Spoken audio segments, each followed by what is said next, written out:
ఒక్కరోజు నేను వీడియో పెట్టకపోతే నా కోసం కూడా ఇంత వెయిట్ చేస్తారని నేను అస్సలు అనుకోలేదు. మొన్న నాన్నకు బాగాలేనప్పుడు నేను వీడియోస్ పెట్టడం కుదరలేదండి ఒక 2 రోజులు. అప్పుడు నాకు కామెంట్స్ వచ్చాయన్నమాట, ఏంటి ఈ రోజు వీడియో పెట్టలేదు సిస్టర్ అని చెప్పేసి. నిజం చెప్పాలంటే ఆ రోజు వీడియో పెట్టలేదన్న విషయం నాకు కూడా గుర్తులేదండి. అంతా హడావిడిగా అటు ఇటు తిరుగుతూ ఉన్నాం కదా, అసలు ఛానల్ గురించి గానీ వీడియోస్ గురించి గానీ మైండ్ లో ఏమీ లేదు. మీరు పెట్టిన కామెంట్ చూసిన తర్వాత అప్పుడు గుర్తొచ్చింది, అయ్యో ఈ రోజు వీడియో పెట్టలేదా, ఏమైపోద్దో ఛానల్ వ్యూస్ ఏమైపోతాయో, ఇప్పుడిప్పుడే గ్రోత్ వస్తుంది, మళ్ళీ బ్రేక్ పడితే నేను మళ్ళీ ఫస్ట్ నుంచి స్టార్ట్ చేసుకోవాలని భయం స్టార్ట్ అయింది. కానీ మీ అందరి అభిమానానికి అయితే నేను థ్యాంక్స్ చెప్పాల్సిందే అండి. మీరందరూ నా మీద చూపించే ప్రేమకి 2 రోజులు బ్రేక్ పడినా సరే వ్యూస్ అయితే బాగానే వస్తున్నాయి, మంచిగా సపోర్ట్ చేస్తారు. మీరు ఇలాగే సపోర్ట్ చేస్తూ ఉంటే, మీరు ఇలాగే నా మీద లవ్ చూపిస్తూ ఉంటే, చిన్న చిన్న అడ్డంకులు ఎన్ని వచ్చినా సరే నా పని నేను చేసుకుంటూ వెళ్ళిపోతూ ఉంటాను.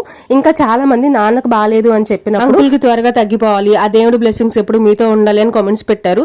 నిజంగా మాకు చాలా పాజిటివ్ గా అనిపించింది కామెంట్స్ చూసినప్పుడు. నాన్న హెల్త్ అప్డేట్ నేను త్వరలో ఇస్తానండి. మన వీడియోస్ నచ్చితే లైక్ చేయొచ్చు కదా మీరు.